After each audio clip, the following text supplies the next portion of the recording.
A notorious armed robber turned evangelist that winning souls for Christ has narrated his journey in the dark world, tormenting and extorting innocent victims. The repentant armed robber who gave his name as Kunle Olanrewaju was on Fresh FM Ado-Ekiti's radio program. Opeyemi, the popular musician come broadcaster Yinka Ayefele, when he recounted his exploit from secondary school, where he dropped out at Form 4. He admitted he was criminal, joined bad friends and was imprisoned several times. He grew to be added from correctional centers and later to prisons.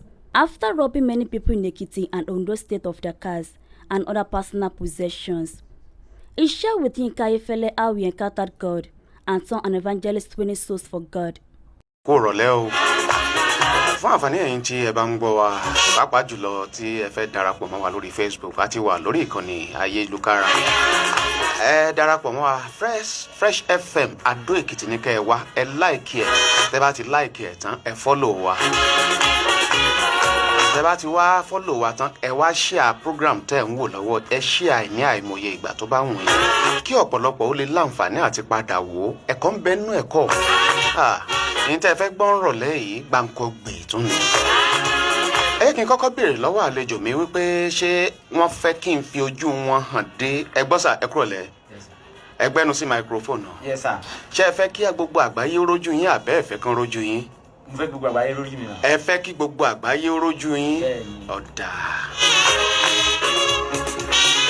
Ṣé máa fẹ́ dárúkọ yín àbẹ́ ẹ fẹ́ dárúkọ yín? Màá dárúkọ mi náà. Kí lorúkọ yín sà? Orúkọ mi ni Kunle Olanrewaju aka Igbakanlado. Aka Igbakanlado. Igbakanlado. Kí ni ìtumọ̀ Igbakanlado? Ìtumọ̀ Igbakanlado ni pé nígbà tí mo wà ní inú ayé tí mo ń jalè káàkiri a máa ń pe olè ní orúkọ olè ní àbíkú àgbàlagbà. So orúkọ olè ní àbíkú àgbàlagbà. Orúkọ tí ẹ ń pera yín nìyẹn. Yes. Ẹni bá ti jẹ́ mẹ́mbà yín. Yes. Àbíkú àgbàlagbà lẹ ń pè. nítorí pé ọmọ olè tó bá wọ 40 years láyé ó pẹ́ lẹ́wọ̀n ni olè òkè dé 30 gan wọ́n máa ti pàdánù ọmọ olè tó bá wọ 30 years ó pẹ́ lẹ́wọ̀n ni ó lọ sẹ́wọ̀n para ni ọmọ olè òkè wọ so la fi ń pè ní àbíkú àgbàlagbà. Àbíkú àgbàlagbà. Ìtumọ̀ àdó yẹn ni pé wọ́n ṣiṣẹ́ àdó kan fún mi nígbà yẹn ní area àbíkọ́ tó ń pè ní Ọ̀tún. That was Ondo State that time. So Ọ̀tún. Yes. Nípínlẹ̀ Èkìtì ń bí. Bẹ́ẹ̀ ni. Ó ti wá bọ́ sí ìpínlẹ̀ Ondo ló wà nígbà yẹn. Ibẹ̀ lẹ ti ṣiṣẹ́ wọ́n ṣe àdó yẹn fún yín ní Ọ̀tún. Bẹ́ẹ̀ ni. So nígbà tó wá yá kó tó di pé a lọ jalè ní Ẹ̀jùrìn. Ọmọ ìlú wo ni gangan sà? Ọmọ Òmùaran Kwara State ni. Ọmọ Òmùaran yín ni yín. Mi ìfẹ́ káre lórí àwọn ìbéèrè mi yẹn ti ń sun yín wọ bí sun yín. Mo fẹ́ ká bẹ̀rẹ̀ gangan láti ìbẹ̀rẹ̀ gẹ́gẹ́ bí orúkọ yín tẹ́ ṣe dárúkọ yín mo fẹ́ kẹ́ dárúkọ yín lẹ́ẹ̀kan sí ẹni. Kunle Olanrewaju aka Igbakanlado. Nígbà tí mo wà ní Ekiti State mo wà ládó Ekiti State wọ́n máa ń pè mí ní Lukman mo change orúkọ àfáà ni mi mo ń kírun táìmù yẹn. So yes àfáà Luku torí mo. àfáà Luku. So mo sáré kọ́ kéwu arúmọjẹ kan mo wà dí mo tó wá.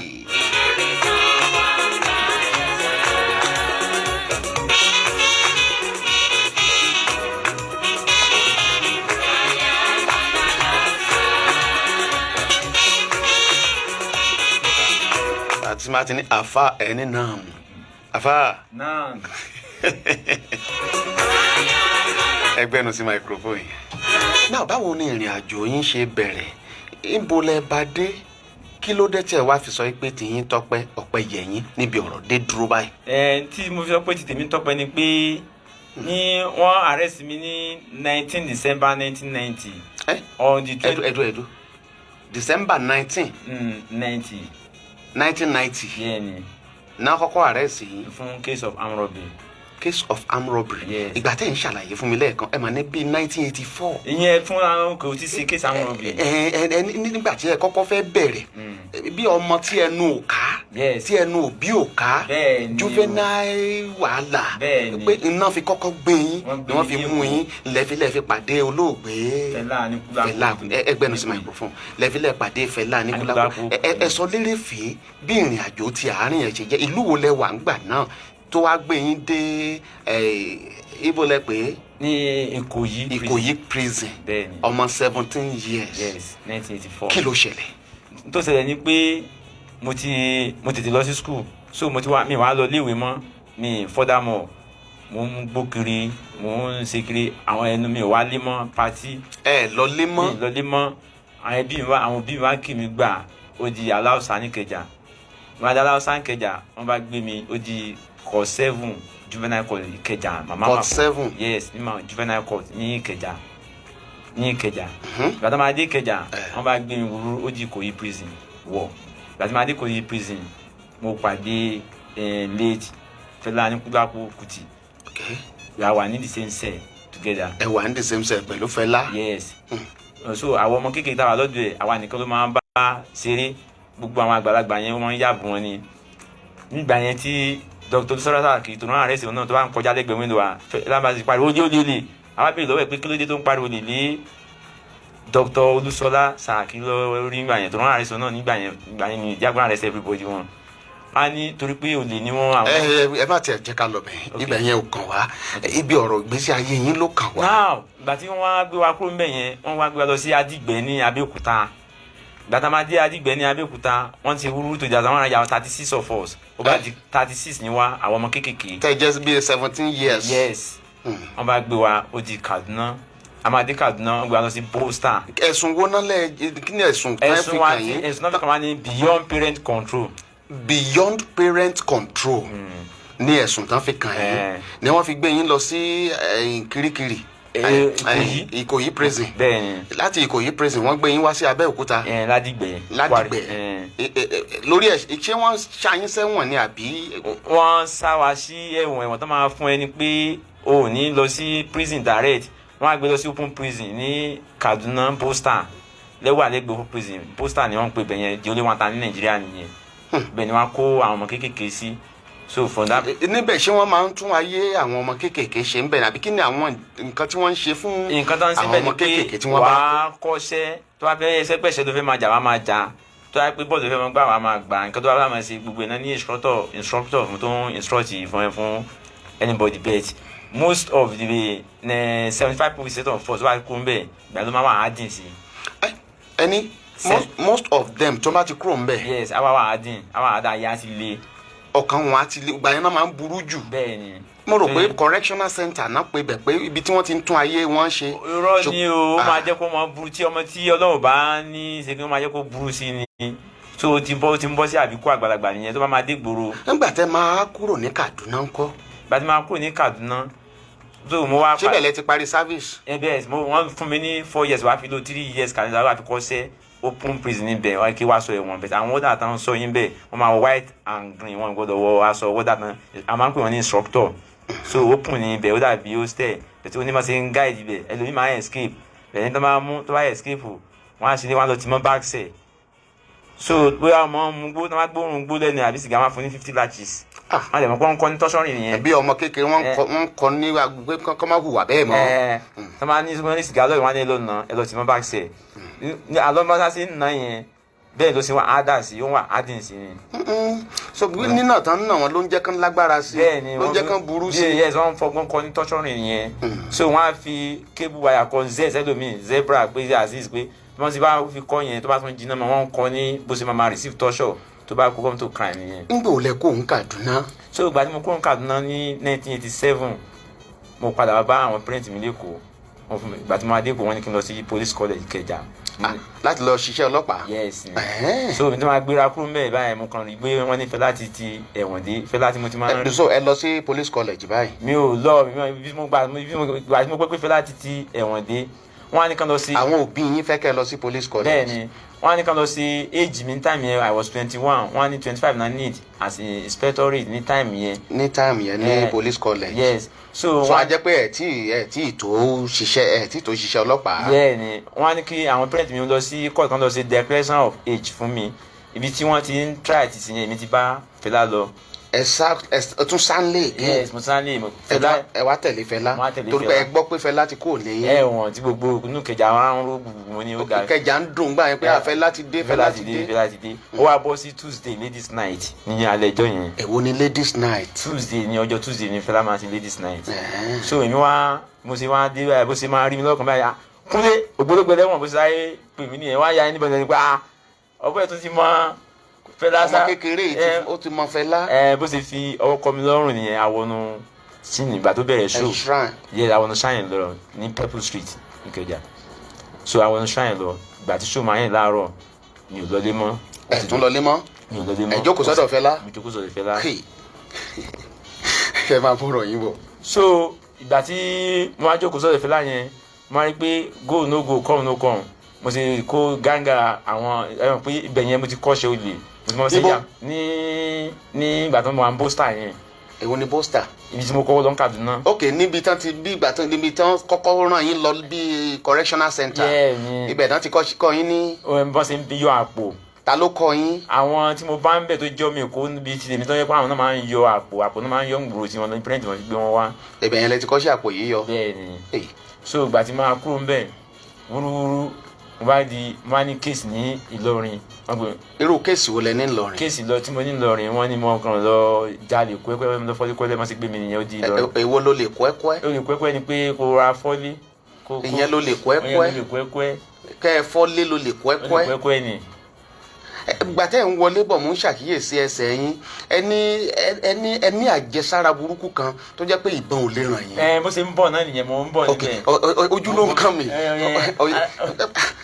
so ìgbà tí mo wá jáde kúrò ní ibẹ̀ mo ti rí ọ̀pọ̀lọpọ̀ ní Ìlọrin prison yẹn mo ti pa ọ̀pọ̀lọpọ̀ àwọn èèyàn pàdé mẹ́wàá ní Ìlọrin prison. ṣé wọ́n rán yín lẹ́wọ̀n lọ́hùn nípa ẹ̀fọ́lé yẹn. wọ́n rán mi lẹ́wọ̀n. ẹ lọ ẹ̀wọ̀n. bẹ́ẹ̀ni. ẹ̀mélòó gan-an ní lápapọ̀ lẹ lọ sẹ́wọ̀n. 12 good times. ẹ̀méjìlá. bẹ́ẹ̀ni. lẹ lọ sí ọgbà ẹ̀wọ̀n. bẹ́ẹ̀ni. tẹ́ẹ̀dẹ̀ sáàfù tẹ́ẹ̀ parí. bẹ́ẹ̀ni èmi etí ma amúrọ̀bì ò ṣe guilty wàá jókòó dandan ó fẹ́ o kọ̀ wọ́n á remind ẹ ni tí wọ́n á fi máa gbọ́ kéèsì ẹ̀. amúrọ̀bà nìyí. gbogbo all round weather.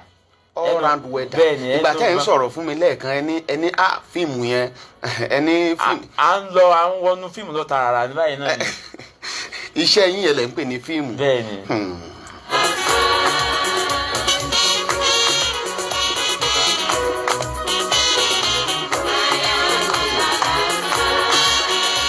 ẹ̀dùnà pẹ̀lú bá a ṣe ń sọ̀rọ̀ lọ́wọ́ ẹ̀ tí àwọn ìjọba bá gbọ́ tí wọ́n wá tún yín gbé ńkọ́.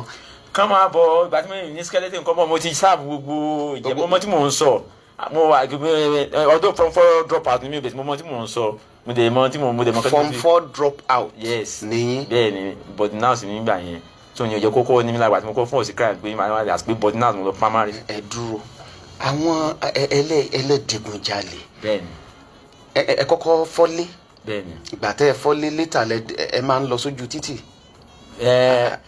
àbí ẹlẹ́dìgunjalè. bẹ́ẹ̀ni digunjalè ó pé oríṣiríṣi digunjalè ó pọ̀ rẹpẹtẹ tí àwọn agbófinró gan náà mọ̀ bóyá o lọ káyàmọ́nulé omúbọn dání ọmọbẹ dání o ti digunjalè nìyẹn bóyá o dá mọ́tò dúró lójú ọ̀nà ní ọ̀nà highway o ti digunjalè nìyẹn bóyá ẹni tí tó bá sá ti mú ẹni tí tó wà armed. wọ́n ṣàpanilẹ́kúnjayé. bẹ́ẹ̀ni o ti digunjalè nìyẹn. so tí mo wá ń sọ lọ ni pé o lè sí ní àbíkú àgbàlagbà ni odidi ẹ̀mí kan ni tó bá yẹ ti wọnú ẹ̀ ó gbéra nìyẹn bá ṣe mo sọ wá múra nìyẹn ní Ìlọrin o mo parí ẹ̀wọ̀n yẹn ìgbà tí mo parí ẹ̀wọ̀n yẹn mo wá fọ́ọ̀mù borí àwọn gáàngì oríṣiríṣi àwọn sẹ́tọ̀ tán bá JB ló gbà àwọn míín sọ pé tán ti bá Káyọ̀dé William ló gbà tó yẹ pé wọ́n mọ̀ ìyẹn Bishop Káyọ̀dé tó yẹ pé mo sì bá wọn lẹ́nu fíìmù bí mi gan ṣe bẹ̀rẹ̀ sí ní jáde pẹ̀lú wọn nìyẹn wọ́n arrest mi ní 19 December 1990 ìgbà tó di on the 24 wọ́n gbé mi lọ sí investigation ní gáràjì Ọ̀fà bí mo ṣe escape yẹn. ẹ sá mọ́ ọlọ́pàá lọ́wọ́. bẹ́ẹ̀ni wọ́n so mi mọ́ mọ́tò wọ́n já èdè dì wọ́n. ẹlẹ́ẹ̀dì dì wọ́n wọ́n so yín mọ́ mọ́tò.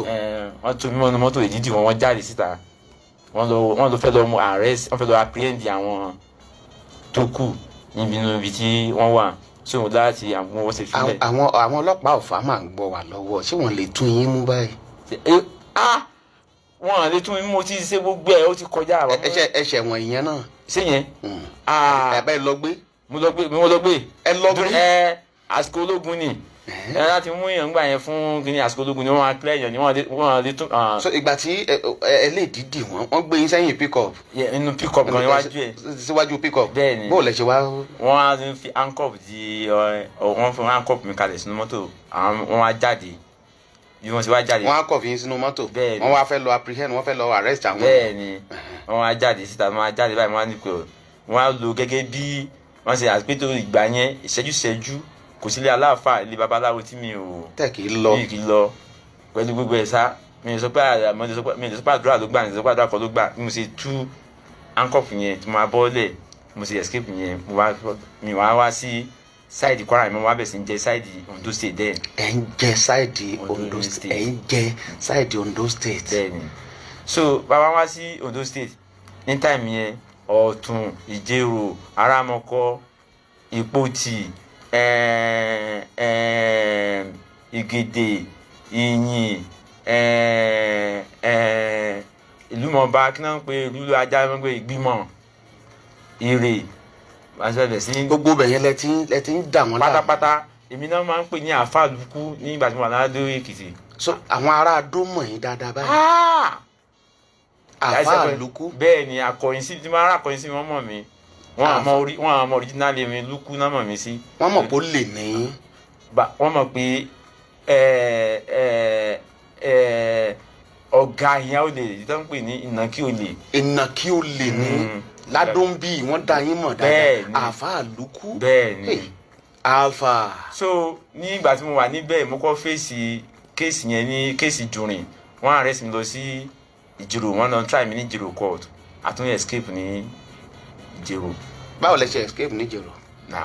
wọ́n gbé wa sínú sẹ́ẹ̀ ní Ìjẹ̀rò ńjọ́ yẹn àwọn awádàn kéèsì látàdó gbà yẹn ọlọ́pàá ló ń kó àwọn tó bá ti ń wà ní ẹ̀wọ̀n so àwọn ọlọ́pàá ti kúrò nínú orí káńtà bí wọ́n ti lọ sùn àtàwọn àánú sẹ́ẹ̀ mo wá sọ fún oníjọ́ yẹn ayájọ́ àánú sẹ́ẹ̀ agbára mi ò ká àti ṣéèkì sẹ́ẹ̀lì yẹn mọ́ àti yọ irin yẹn wọ́n á ní tí ìbá ti rí irin break lẹ́ni kò sẹ́yìn bọ̀ tó máa porúkọ Ọlọ́run ní ẹgbẹ́ mi mọ́ tí màá dára jẹ́ pé kò sí Ọlọ́run láàyè mọ́ pé mi fẹ́ kán mú mi ní Ondo State bí mo gbọ́dọ̀ escape ni mo sì já ẹnìyẹn nìyẹn tí máa já ni sẹ́ẹ̀ abọ́ọ̀ta èmi àti kejì mi à ń pè kejì mi ní Fẹ́mi Ìbàdàn tá a máa bọ́ọ̀ta à ń sá lọ gíragíra Fẹ́mi sá 100 mítà wọ́n mú èmi mo sá Ìjẹ̀rò high school lọ́nà ìpòtì náà ní ọlọ́dẹ tó ń sọ school bẹ̀ ló double cross mi ó mú mi ó dá mi padà wọ́n gbé wa lọ sí court wọ́n máa find out guilty pé escape kéèsì mọ́tò mẹ́tẹ̀ẹ̀ta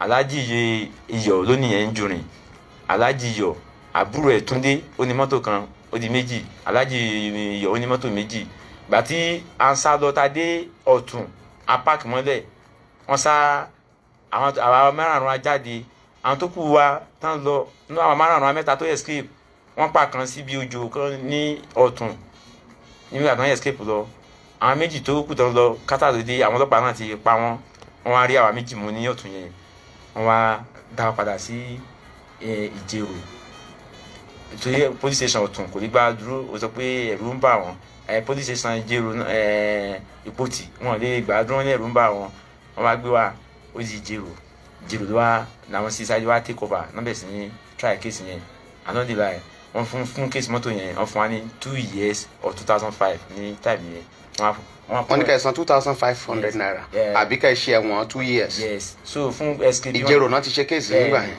bẹ́ẹ̀ni fún escape. bẹ́ẹ̀ni no escape 3 years no option of fine. 3 years no option of fine. Ìjùrìn lẹ ti jí àwọn mọ́tò yẹn gbé. bẹ́ẹ̀ni.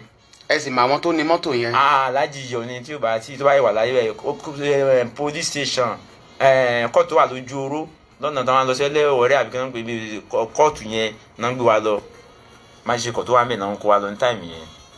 wọ́n mọ̀ yín lẹ́kìtì yìí dáadáa ni ẹ dààmú wọn lẹ́kìtì yìí. gbogbo mọ́tò wọn nígbà yẹn. ẹ̀ ń jí mọ́tò gbé. bẹ́ẹ̀ ni wọ́n bá bẹ̀ sí ní ìkútọ̀ àwọn ìgbà tó wá yá tí wọ́n bẹ̀ sí kó wọn tí wọ́n bẹ̀ sí kó àwọn bọ́ìsì wọ́n bẹ̀ sí àwọn Àfàlùkù ni wọn ní mọ̀ bí wọ́n yẹ kán wá mi sí. ẹ máa rá.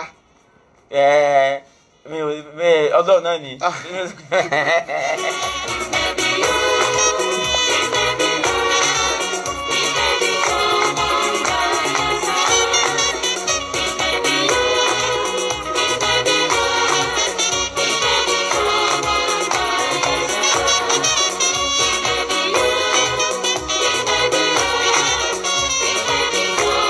à ń bọ̀rọ̀ bọ̀ ẹ̀ṣẹ̀ wọn 12 láti 1990 December 19th of January àbí 19th of kínní. 19 December 1990. 19 December 1990 ní ìrìn àjò yẹn bẹ̀rẹ̀. ló bẹ̀rẹ̀ pẹ̀rẹ̀ wu.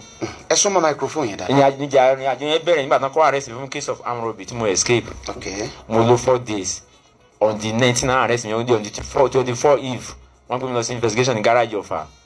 mo sì wá wò ní ìgbà tí ìdí máa di àwọn ọlọ́pàá yẹn. ẹ gba escape. mo gba escape torí pé àwọn group mi tó máa ń ta àwọn náà ń ṣe ètùtù wọn ń rúbọ gbogbo tí náà ti kún sí o fún mi ní táìmù ìbá ti máa ń ṣe fúnra wa. ibi ọpẹ́ ẹ̀bẹ̀ gan-an tá à ń lọ nìyẹn torí pé gbogbo àwọn tẹ́ ẹ lẹ́ẹ̀jọ ṣe iṣẹ́ tẹ́ ẹ jọ dà lúrú tẹ́ ẹ jọ.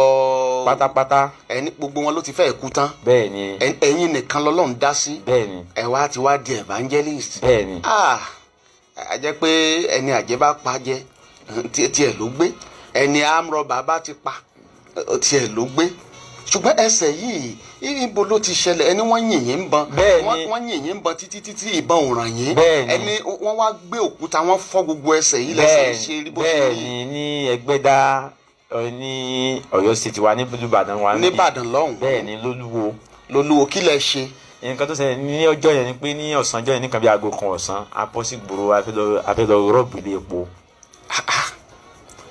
so a gbé ọ̀kadà méjì dání àwọn mẹ́ta wà lórí ẹyọ kan àwa méjì wà lórí. yẹn lọ sí bí ọdún wo. that is 2012. 2012. yes. so tamadibẹ ní ọ̀sán ọjọ́ yẹn. 2020 màlá wà bí ìgbà wo lẹ wá gan lẹ fi iṣẹ́ yìí sílẹ̀.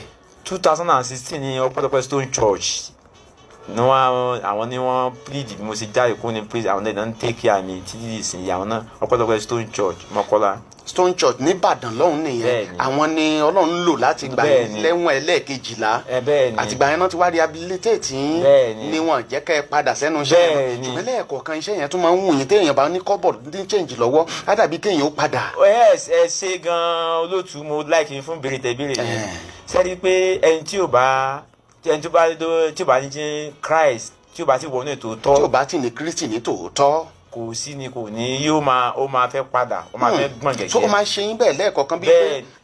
mo sá ní church nígbà kan mi ò lọ church mọ́ pásítọ̀ ní ká máa wá mi kiri. ẹ ti fẹ́ padà ń gbà yẹn. ó wá ní ká máa wá mi kiri ó wá dijọ́ yẹn kò sẹ́ni bọ̀dì tó rí mi mo kàn ń rìn lọ ni pásítọ̀ mi náà wá fẹ́ lọ preach nínú ibi kan pé mẹ́ Farm Branch nìbàdàn èmi náà wá fẹ́ cross dáná bá ti padà rà nìyẹn ó ní bọ́lá Kúnlé ó ní àtijọ́ mi ò rí church ó ní ẹ̀mí Ọlọ́run sọ pé mò ń lọ bìkan ní alẹ́ pé tí má dẹ̀ lọ ò ní padà pé ó ní ẹ̀bẹ̀ alẹ́ ọjọ́ yẹn lóòótọ́ ẹ̀sìn ní nǹkan. bẹ́ẹ̀ ni ẹ lóde tẹ fẹ́ lọ. bẹ́ẹ̀ ni mo ti àti àrí fíìmù tẹ ẹ fẹ́ ṣe fíìmù lálẹ́ ọjọ́ yẹn. bẹ́ẹ̀ ni bó ṣe tọ́ bọ àpò ẹ̀ nìyẹn tó fún mi ní 2000 ní kí n lọ fi jẹun pé kí n wá rí ní ọ́fíìsì pé kí n wọ́n á wò pé so ẹnìkan wọ́n sọ̀rọ̀ sí ọkùnrin yìí ní létí ni pé wọ́n á rí pé which is true raw and direct true torí pé mò ń rò pé báwo ṣe máa wá sọ báwo máa ṣe jẹ pé ṣọ́ọ̀ṣì tó máa wá sọ ṣọ́ọ̀ṣì mo wá ń fi inferiority complex pé mi ò láṣọ tí màá wọ̀ mi ò ní bàtà tí màá wọ̀ so mo wá ń fi inferiority complex. inferiority yẹn wá ń wọ̀ yín lára pé ìtìjú yẹn wà ń bẹ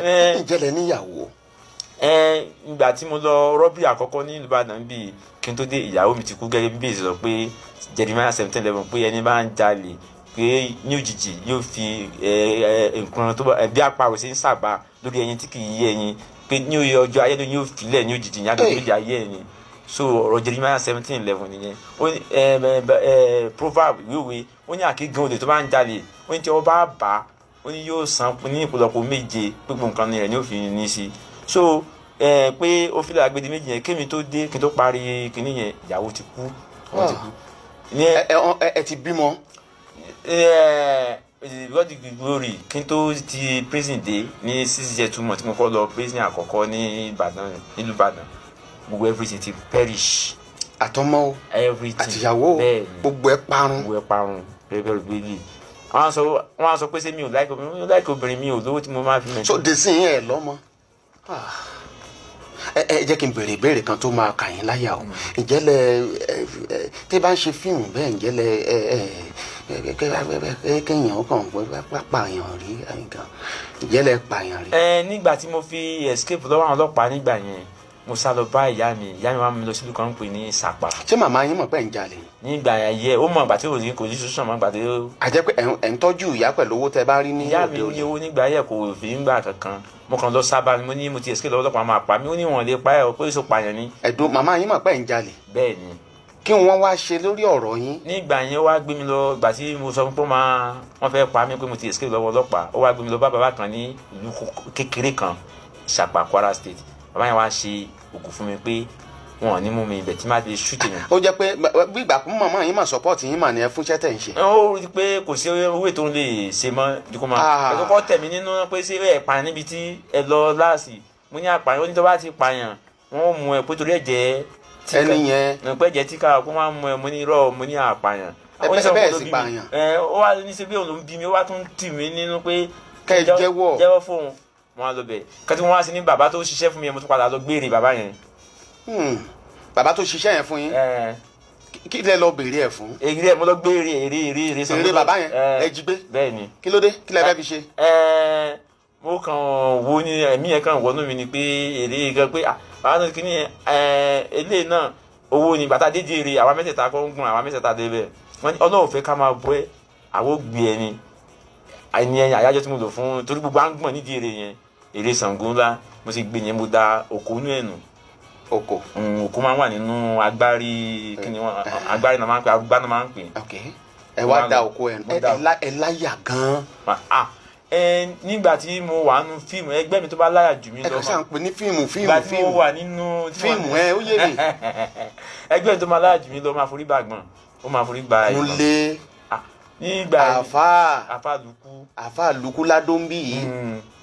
àfà lukú ní Adó Èkìtì so nígbà yẹn èyí tí mo wá lọ last ládó yẹn ni pé a lọ gbé mọ́tò kan ní ẹ̀yìn délé Ìlọrí ní Bàṣírí ó bọ́ sí January 1998. January 1998. bẹ́ẹ̀ni a gbé Starlet tata Starlet. ta ló ní mọ́tò. one principal wá sí court náà wá sí court. ta ló ní mẹ́ni tó ní mọ́tò.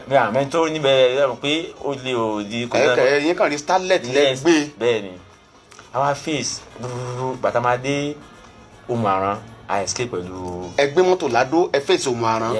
ọ̀tọ̀ tẹ́ níbi tá à ń lọ àwọn ṣáàdì gbọ́n sọ̀rọ̀ afẹ́ lọ àkànfẹ́ bẹ́ẹ̀ ni bàtà máa dé bẹ́ẹ̀. ṣọlọ́pàá èyí mú yín ni.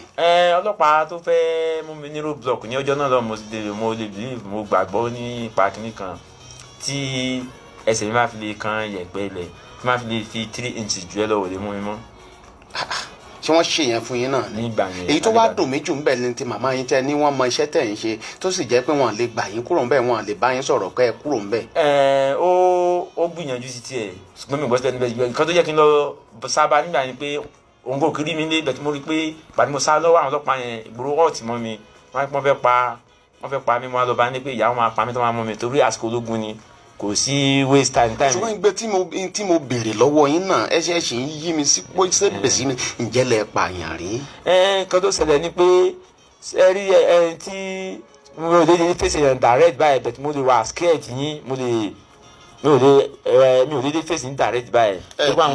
bí gbà pé ká máa pariwo ó lè káwọn ẹ wá máa yìnbọn sókè tó ṣèèṣì báyàn ìyẹn lẹ ń pè ní scare ẹ tún tẹ sọ fún mi lẹ́ẹ̀kan ẹni nínú fíìmù yẹn tẹ bá ń scare àwọn èèyàn ó lè báyàn bẹ́ẹ̀ kí wọ́n á wé direct báyìí. ká ẹ wo yàn direct ṣoṣoṣo ẹ kì í ṣe bẹ́ẹ̀ ṣùgbọ́n àwọn. àwọn mi máa ń sinú àwọn ọ̀rẹ́ wa tó yẹ pé mímọ̀ ọmọ jíjà máa ní kò dáná o ti ní kó dọ̀bálẹ̀ kí ló tún ṣùtì ẹ̀ fún. kí ló dé tẹ máa ń ní kán dọ̀bálẹ̀. nítorí pé o gbọ́dọ̀ bá olè dọ́gba nítorí pé kíni ilá ò gbọ́dọ̀ ga ló nírò ìlọ ò gbọ́dọ̀. so ládùn bíi ẹgbẹ́ mọ́tò Starlet ẹ fèsì mọ́ ǹjẹ́ wọ́n rí mọ́tò yẹn gbà padà. wọ́n rí gbà mo lọ sí kóòtù. ṣẹ̀ṣẹ̀ wọ̀n yẹn náà. mo ṣẹ̀ wọ̀n yẹn. níbo lẹ ti ṣẹ̀wọ̀n yẹn. Adó Èkìtì ni. Adóńbí yìí Ládóńbí lẹ ti ṣẹ̀wọ̀n yẹn. àáfà lókù. bẹ́ẹ̀ni kò sí wọ́dà tí ò mọ̀ mí. kò sí wọ́dà tí ò mọ̀ yín. bẹ́ẹ̀ Ládó. Ládó. bẹ́ẹ̀ni.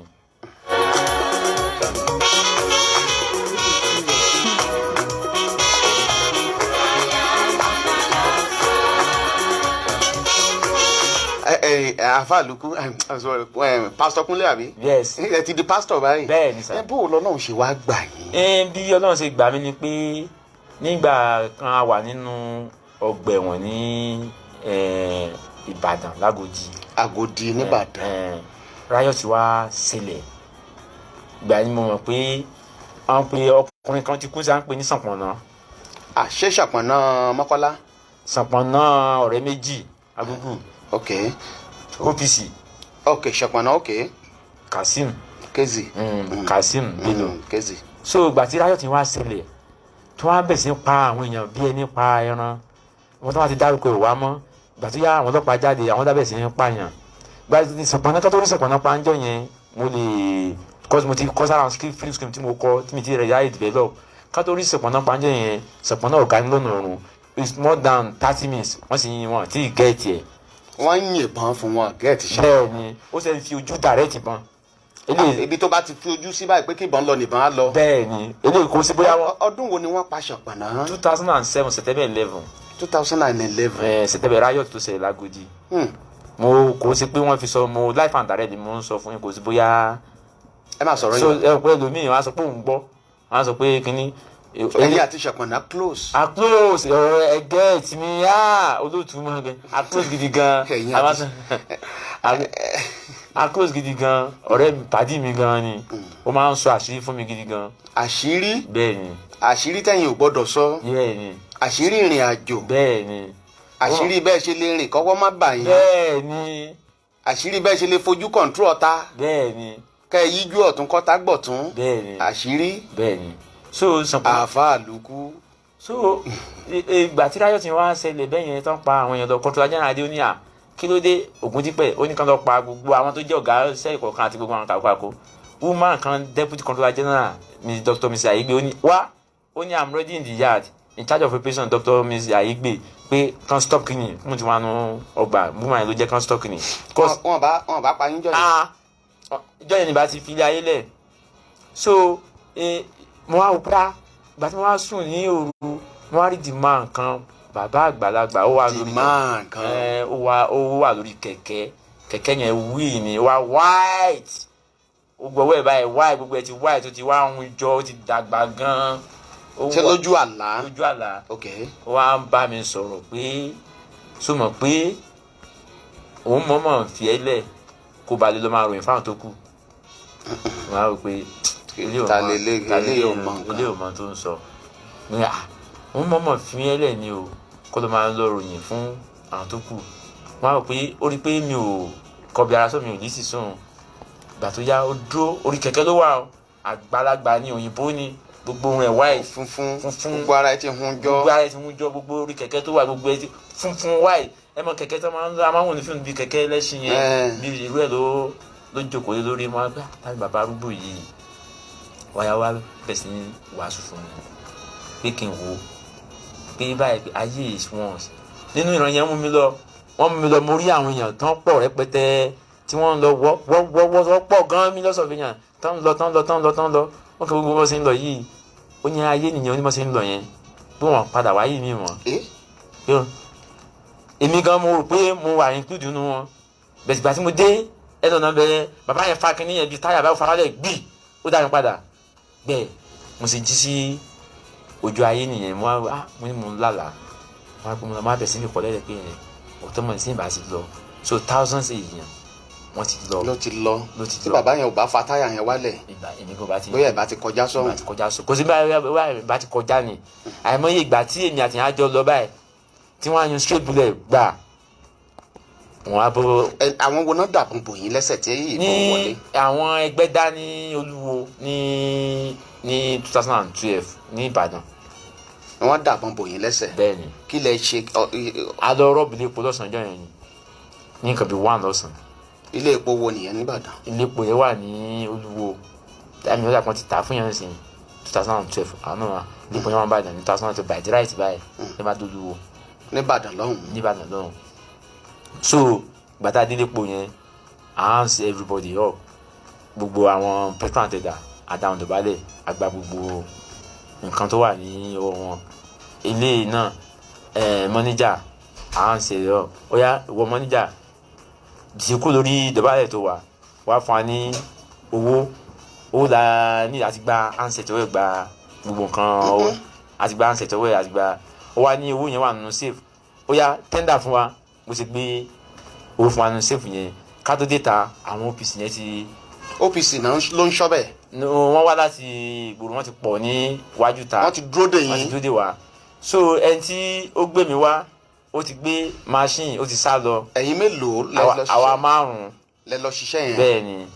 lẹ lọ ṣe fíìmù yẹn. bẹ́ẹ̀ ni àwa 5 la lọ fíìmù yẹn so àwọn ẹnìkan ẹni tó gbé mi wá ó ti gbé machine ó sì sá lọ ó wá ku àwa 4 àwa 4 yẹn gbàtà gbowó tán ìkan èyí tó gbé wá kò tí ì mọ machine gùn dáadáa tó ló sẹ̀ tẹ̀ wọ́n dé ni tí àwọn mẹ́tàlá bá gun orí machine báyìí lẹ́lẹ́ ni wì bẹ́ẹ̀ ni àwọn OPC yẹn ní àwọn bọ́n tó bá ti ní àwọn báwọn náà ṣe bọ́dẹ̀ nìyẹn tiwọn àbẹ̀sí skẹ́ẹ̀dì wọn gbẹgbẹgbẹgbẹgbẹ. wọ́n yìnbọn sí yín ẹ̀yin náà yìnbọn sí ṣé ọ̀tá ò kì í bà yín. olóòtú kò kò sẹ́ẹ̀dì ibi tẹ́ ẹ lọ yẹn ẹ fi mẹ́lẹ̀ kò sí inú fíìmù. kò sí inú fíìmù. yes. ọ̀tá ò yìí bà yín ṣùgbọ́n tẹ̀yin bá ju ọ̀tá sókè ó lè ṣe ṣìbàyàn. bẹ́ẹ̀ni so abẹ́sí ní àskẹ́ẹ̀dì wọn lọ bàtà abẹ́sí ní àskẹ́ẹ̀dì wọn lọ gbúgbúgbúgbú àwọn kan súnmọ́ wa díẹ̀ bàtà wọn náà wọ́n rí sí wọn wọ́n rí pé. ẹ má bínú irú ìbọn wo lẹ́yìn ń lò. ní ìgbà tí mo wà nínú system kò sí irú ìbọn tí mi lè operate tí má ti lè rí tọ́wọ́ mi bá ti lè bá ó bẹ̀ látòrí pumping aṣọ. ẹ fi yòókù lẹ̀ ibi tí Ọlọ́run ti kó yín yọ yìí ní ìjẹ́ ká lọ. ibi tí Ọlọ́run ti wá kó mi yọ ni pé nígbà tí mo bá bẹ̀ sí gbọ́ preaching yẹn àwọn Stone Church wọ́n wá sí 120 churches ló máa wá lásìkòdì. 120 churches bẹ́ẹ̀ni ní màá ń wá wàásù lágòdì. bẹ́ẹ̀ni tẹ́rí ẹja dúpẹ́ àwọn Christian ń try ẹjọ́ gan ni wọ́n try so ìgbà tí eléyìí wọ́n wá preach fún wa ní Agodi so ẹnìkan náà wà ń bẹ à ń pè ní pastor Yínká Ibẹ̀ òun náà ti lọ sí Ọgbàrí sinai pastor ní Old Ife Road Ìbàdàn sinai pastor Stone Church wọn kò ẹni ẹ wá wọn ti bá dé gbòòrò wọn gbogbo àwọn pastor àfàtẹ̀rí wọn á sá fún yín èmi tí mo ti ní experience lójú mi ò lè sá fún yín tí a bá mi church yín a máa rehabilitate yín tó bá tún kó jalè mọ́ ẹ bá sí church wa a máa gbé gbà yín lóra a máa take care yín wọn gbogbo àwọn tẹ́ ń wò yìí tẹ́ bá ti padà dé gbòòrò wọn ò sá fún yín tí wọ́n lè sá fún yín pẹ̀lú ẹ̀ tún padà lọ ṣiṣẹ́ tẹ̀ ń ṣe. ẹ sọ nǹkan kan lẹ́ẹ̀kan ẹni gbogbo àwọn tí ń lọ sí ẹ̀wọ̀n ẹni bẹ́ẹ̀ ni ọ̀pọ̀lọpọ̀ wọn ti ń túbọ̀ ń gbòòrò sí i ẹni bẹ́ẹ̀ náà ti ń fún ọ̀pọ̀lọpọ̀ ní connection kí wàá nìmọ̀ràn yín fún ìjọba láti má pè kí irú ibi ẹni tó bá ti wọlé síbẹ̀ kò ní gbàmọ̀ràn abú tí ó tún wá fi dàgbòrò láàmú.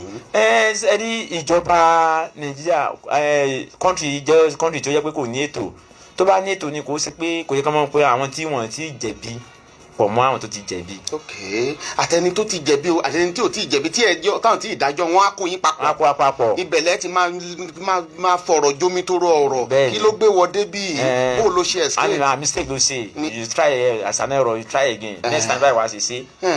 ibẹ̀ náà wọ́n ti ń júwe babaláwo fún yín. bẹ́ẹ̀ni àwa àfa bẹ́ẹ̀ni ibẹ̀lẹ̀ ti gbaṣẹ́ àfa àlùkù. bẹ́ẹ̀ni ìjọ tí ìgbà tí mo jẹ́ àfa àlùkù yẹn ni pé mi ìfẹ́ kán mọ̀ mi ní state tí wọ́n ti declare mi wanted pé I have to change my name. ok Kúnlé lẹ́yìn jẹ́ níbi tán ti declare yín wanted. so I have to change my identity. Tòlúkú ní Adóńbí so àfa àlùkù lẹ́yìn jẹ́ Adóńbí ẹ sì ṣe ẹ̀wọ̀n lẹ́ẹ̀mejìlá ẹ complete ẹ̀wọ̀n yín lẹ́ẹ̀mejìlá ọpẹ́lọpẹ́ Ọlọ́run ọpẹ́lọpẹ́ Stone Church tọ́lọ́run rán láti wá máa fi ọ̀rọ̀ Ọlọ́run wà mọ̀ bọ̀ mo béèrè lẹ́ẹ̀kan mo ní kí ní yẹn bí ìgbà téèyàn bá broke kọ́mọ̀ sí change lọ́wọ́ èèyàn á máa wá sára èèyàn lẹ́ẹ̀kọ̀ọ̀kan pé àbí kò nǹkan ṣùgbọ́n kò wá mọ́ ní ìsìn. òótọ́ ẹ̀rí yẹn sọ in the sense pé gbàtà ń sọ́jọ́ wá wò pé kí ló fẹ́ ṣẹlẹ̀ wọ́n mú mi lọ sí inú church member kan ní history lára àwọn yẹn wọ́n lọ ṣẹ́ ní ọ̀dọ̀ ẹ̀ wọ́n wá fún mi 10,000 naira pé lóṣù oúnjẹ history ni wàá jẹun. ẹ jẹun. so 10,000 mi yẹn màá ra mọ ní màá ra máa. save ẹ díẹ̀díẹ̀ mẹ. mi wá yà lẹ́nu pé mi kọjá yìí mi torí pé kí ni mi I don't want to go back and I don't want to if I see you on the street I preach for you. tó bá wẹ̀ kó gbọ́. tó di sin báyìí. yes iṣẹ́ ìránṣẹ́ yẹn lẹ̀ ń ṣe.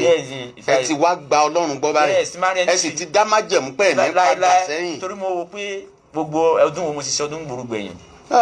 ó pẹ́tẹ́ ti ṣe ọdún ní gbòòrò gbẹ̀yìn inú ọgbà ìwọ̀n lẹ̀ ti máa ṣọdún. jẹ́ pé èmi ni mo wá ń rìn báyìí jẹ́ pé mo wà free. lẹ wá ń rìn ní gbòòrò lọ́fẹ̀ẹ́ báyìí. mo tẹ̀ tún wá dúpẹ́ lọ́wọ́ márùn kan ti gbé kúrò nígbà nígbà ẹ̀ wọ́n pe ọ́fíìsà láyé wọn sars ìgbà tí mo dé tó rí pé kíní ó rí pé ó kọ́kọ́ aṣọ mẹ́rin fún mi náà ó ní wá pé fi mọ́ fi mẹ̀tíìdì àwọn ọlọ́pàá tó lè ṣe bẹ́ẹ̀ wẹ́pọ̀ ó ní gbà ó náà ti gbọ́ gbogbo sítórì mi òun dẹ̀ ti máa gbọ́ fún pé náà rí pé òun ti gbọ́ ọmọ kan lára àwọn tá a tún nígbà yẹn ló kó sí lọ́wọ́ ló wá sọ̀rọ̀ mi fún. so àwọn tó bá jẹ́ pé wọ́n wà nírú ipò tẹ́ wà tí wọ́n ṣe ń dà lóru lọ́wọ́ kí làmọ̀ràn tẹ́ ẹ ní fún wọn. àmọ̀ràn tí mo ní fún wọn ni pé wọn ọ̀pọ̀lọpọ̀ ò lè gbọ́ arísẹ́tọ̀ fún mi tó wà ń bàdàn báyìí kan tó wà wẹ́wẹ́ ẹ̀ẹ́dì tó ṣe wà ń bàdàn lọ́hùn.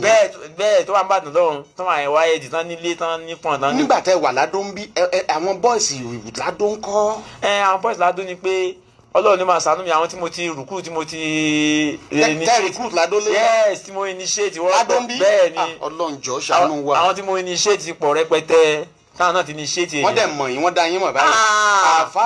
àfa lukú. alfa ẹni náà. náà so àdèmọ àwọn kéwú pẹ́pẹ́pẹ́ kan tá a lè fi gbèrún tó tá a lè fi àdìbà àdìkọ̀ọ̀dì tó nǹkan tó máa dàrún rú so mo máa ń lead irun níbi tí mo. ẹ máa ń gbẹrun dúró kọ́nà kù sùúrù amúrọ̀bà tó ń gbẹrun dúró. mo máa ń súrà kéékèèké tí mo sáré fi páàkì ẹ̀rọ tẹ́ fi mú jẹ. ní àfi mú jẹ. ẹ jẹ́ ìṣe ojú òpó lẹ̀.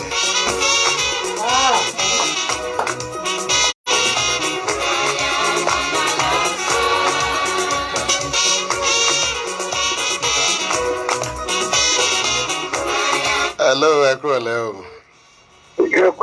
yes sir orúkọ yín níbo lẹ ti ń pè wá. olùwàtí láti ẹ̀fọn aláàyè. láti ẹ̀fọn aláàyè ẹ kúrò lẹ́sà. ẹ kúrò lẹ́ ẹ kúrò lẹ́. eléyìí lágbára. ó lágbára ó serious. ó serious. ó serious. ẹ bá kí wọn Ọlọ́run níjẹ́ ká padà sẹ́yìn o. àmín àwa náà ti kí wọn wọn ò ní padà sẹ́yìn. Ọlọ́run agbẹ́jọ́ ìwọ̀n dúró. àmín Jésù. lágbára Ọlọ́run ọdún tó náà sẹ́nu ayé wọn Ọlọ́run níjẹ́ kó padà sẹ́yìn o. àmín ẹ ṣeun àdúpẹ́ ẹ lọ́wọ́ ẹ kúrò lẹ́ o. Hello, ẹ kúrò lẹ́ o. orúkọ yín níbo lẹ ti ń pè wá mà. Yétúndé látàdó ni ẹ fún ètò. ẹ mà ṣeun wọn náà ṣe bẹbẹ ládó ń bí. sẹ́ni tí láti ó gbomi lójú mi sẹ́ni lè bọ́ ṣe ń sọ ẹni gbòkò bẹ̀ sí rẹ́rìn-ín ni. ẹ̀ ń rẹ́rìn tí last week gbomi lójú yín tọ̀sẹ̀ yìí pa yín lẹ́rìn. ní láti fẹ́ gbomi lójú mi o eléyìí mo kàn ń rẹ́rìn-ín ni wọ́n sàn fọ́ọ̀nì sí mi ṣùgbọ́n Ọlọ́run àṣàbàwà tó Nàìjíríà ìṣe àwọn tó bá dẹ̀ ń ṣe bẹ́ẹ̀ lọ kọ́ bá wọn máa àṣà ìṣe wọn. Ọlọ́run bá wa kó sí wọn nínú. ẹ ṣeun ẹ kú ètò. ẹ ṣeun hello ẹ kúrò lẹ́ o. hello ẹ kúrò lẹ́. orúkọ yín níbo lẹ ti ń pè wá. Olúmídé láti Ìdó. láti Ìdó Fábọ̀rọ̀ àbí Ìdó Àjìnàrè. bẹ́ẹ̀ni Ìdó Fábọ̀rọ̀ ni. Fábọ̀rọ̀ ok ìbéèrè yín fún àlejò wa. mi ò ní ìbéèrè fún àlejò ọ̀gá Yínká. ẹjọ ẹ túmọ̀ àtẹ̀gbọ́ ẹ láti yẹn. woman tí mo gbé wá lọ́sẹ̀ tó kọjá ọkùnrin ni mo gbé wá lọ́sẹ̀ tó kọjá àbí ẹ ti lọ kúrò ń bẹ̀ mí gbọ́ yín mọ́ o. ok hello ẹ kúrò lẹ́ o. hello. orúkọ yín bolẹ̀ ti ń pè wá. ẹ ṣeun sà àfa àjẹjẹ láyé gbà látàdó. àfa àjẹjẹ láyé gbà ǹjẹ́ lẹ gbọ́ àlejò mi láyé ìrọ̀lẹ́ yìí. mo gbọ́ bàbá. bó ló ní. mo kàn wá ń wò ó tí mo kàn ń wò ni pé ìgbà tí wọ́n bá ti ṣe iṣẹ́ ibi wọ̀nyí yìí tí wọ́n ti ṣe tó pọ̀ lọ́pọ̀lọpọ̀. wọ́n á pa ṣẹ̀ṣẹ̀ wàá gba Jésù. tí nígbà tó máa jẹ́ agbègbè ibi tí wọ́n ti ṣe operation àbí àwọn ìdílé tó ti ṣe ọṣẹ́ àwọn ibi tí ẹ ti dàlúrú ládó ní ìsìn ládó tá a wà yín ní ìsìn àwọn tẹ bá wá ń lọ láàrin ìgboro táwọn èèyàn pàdé àáfàá lukú bó o lẹ ṣe fi bó o lára yín ó ṣe ṣe. nítorí pé ẹ sún mọ́ microphone. tó máa pàdé mi àwọn gan rí pé eléyìí ti di àtúnbí pé Ọlọ́run ti di ẹ̀dá tuntun. Ọlọ́run ti di ó wá kù sí ọwọ́ òun ló wá mọ̀ torí pé òun kọ́ ló máa ṣe ìdájọ́ mi òun kọ́ ó wá kù àtọ̀ Ọlọ́run. ọ̀dà ẹni tẹ́ ẹ ti dá lóró ń gbà yẹn tó bá dédé dì í láṣọ mú ń sìn kọ́. màá ṣe restitution ni kò dédé dì mí láwọn torí pé when Christ in me. ẹ tọrọ ìdáríjì lọ́wọ́. kò sí kí mo fẹ́ ti máa tọrọ ìdáríjì náà ni. ẹni kò foríjì yẹn ẹni kò tiẹ̀ ló gbé ẹ lọ ẹ kúrò lẹ́ o. ẹ yí rédíò yín lẹ̀ àti kékeré ẹ yí rédíò yín lẹ̀. hello hello hello ẹ ti wà ń bẹ̀ kúrò lẹ́sà. ẹ kúrò lẹ́sà adákùnrin àti ló ń sọ láti bo. láti ìlú project. ní ìgbọ́ yín dáadáa o. ok ok à ń gbọ́ yín. Ọlọ́run ọlọ́run máa ràn wá lọ Nàìjíríà yẹn. àmì o. ṣùgbọ́n èmi kàn believe pé nígbàgbọ́ kìí wọ́n ní ẹlẹ́ṣẹ̀ òmìnira láìjìyà gẹ́gẹ́ bí ìgbàdúrà ti sọ. ìṣọlọ́run àwọn kan náà máa ń rí orí ọ̀fẹ́ gbà ṣùgbọ́n ọlọ́run ṣe àforíjì fún wọn níbẹ̀ ọlọ́run dẹ̀ fún wọn lẹ́mìí pé wọ́n á fi gbèsè yẹn dí òpin àti àwọn kọ́ ní ẹ̀kọ́ yẹn kó máa fún wọn láti advice tó máa rí wọn kó máa gbọ́ta àwọn tó ń wà bàjẹ́ náà jẹ́ fún àwọn tí ẹnu náà ti initiate bóyá ìṣèlérí nínú wọn ká ẹ máa kó wọn padà o ká ẹ dá wọn padà sójú ọ̀nà tọ́lọ́run ni o àbí ṣe gbọ́ mi ẹ ṣeun sà àdúpẹ́. hello ẹ kúrọ̀lẹ́ o ẹ yí rédíò yín lẹ̀ kúrọ̀lẹ́ orúkọ yín bolẹ̀ tí ń pè yes sir ẹ yí rédíò yín lẹ̀ hello ẹ kúrọ̀lẹ́ o hello hello hello hello ẹ kúrọ̀lẹ́ sà. orúkọ yín níbo lẹ ti ń pè sà. sí olóyè ìṣiṣẹ́ òyìnbó ló pè é Kwara State. láti Kwara State. bẹ́ẹ̀ni. ok ìlú wo ní Kwara State sà. wọ́n pè é ní Òkè Ẹ̀rọ local government. Òkè Ẹ̀rọ. mo kí ọkùnrin yẹ pé ó kú oríire o. wọ́n ná kí yín kú oríire. ẹ ṣe. síwájú sí Ọlọ́run yóò túbọ̀ kó yíyọ o. àmín. agbára bẹ́ẹ̀ fi ní padà sí ẹ̀yìn Ọlọ́run yóò gbé pọ̀ ní o. àmín. ẹ pẹ̀lẹ́. ẹ ṣeun adúpẹ́ sà. ó dàbọ̀.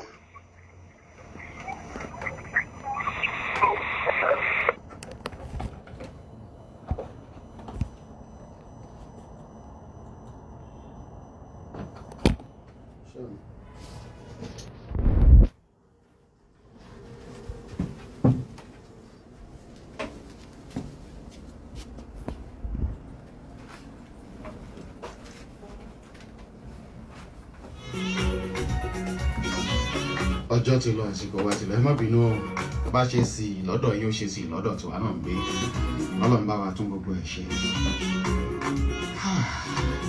alàgbà lẹ́ẹ̀kan sí mo kí yín pé ẹ kú ẹ̀yọ Ọlọ́run ẹ kú oríire pé ẹ jájú ọ̀nà màmá yín kọ́. ó ti kú láti 2009. ẹ sọ̀rọ̀ sókè. ó ti kú ti pẹ́ láti bíi 2008. bàbá yín kọ́. náà ti kú. ṣùgbọ́n. ìgbà tán kú gan mi ò sí ní mo wà lẹ́wọ̀n. ẹ wà lẹ́wọ̀n ẹ níyàwó ẹ lọ́mọ ẹ léso kankan ẹ ní àwọn ọmọ àtìyàwó tẹ́ fi sílẹ̀ ńgbà ẹ ń lọ ẹ dé bá kankan ó ti parun. ọ̀rọ̀ báìbù ló sọ ẹ jẹ́ kí n ṣe kinní kan fún iṣẹ́ mind mo fẹ́ kí àwọn ọmọ Nàìjíríà tí Ọlọ́run bá fi sí lọ́kàn láti ràn yín lọ́wọ́ fi nǹkan ránṣẹ́ sí yín bóyá wọ́n lè ṣe bẹ́ẹ̀ ṣé ẹ mind láti fi tẹlifóònù nọ́mbà yín sílẹ̀ abẹ́ẹ̀ ní fóònù. mi ò máa ní fóònù mi ò máa. kí ni tẹlifóònù nọ́mbà yín. 090 39 96 49 54 àti ní àfa àdúkú evangelist Kúnlé ẹ ṣe o àfa àdúkú adó àfa àdúkú fake oníyànṣe ọlọ́bẹ̀ ṣe gbogbo ẹ̀yìn tẹ́ bá mi fi ìfẹ́ jẹ́ pátápátá mo dúpẹ́ lọ́wọ́ yín bẹ́ẹ̀ ṣe lọ́ọ̀yà wa náà wà ń bí lọ́ọ̀yà Ọmọnìyí àjọ wa láti Ìbàdàn ní ẹ ṣe àdúpẹ́ o Queen Olúwabùsọ̀lá Ọláyínká àjọ wa láti Ìbàdàn bákan náà ẹnjìnìà Lẹ́kan àti MC Winner Comrade Ṣẹ́gun Àmàó pẹ̀lú Ṣeun Baker àwọn tá a jọ ṣiṣẹ́ ńlá lẹ́yìn nìyẹn kárí aláyọ̀ ká pàdé nínú rẹ̀ kárí aláyọ̀ ká má dolódì lẹ́yìn ara wa àlàáfíà ògùn ẹ̀mí kó máa jẹ́ fún gbogbo mùtúmọ̀ àtúntún bọ̀ lọ́jọ́ mẹ́jọ lágbára Ọlọ́run tí ń tòótọ́ Yínká Ayéfẹ́lẹ́ ẹ ṣeun o ó dàárọ̀. Fresh 106.9 FM, Adoe Kitty, your feel-good radio.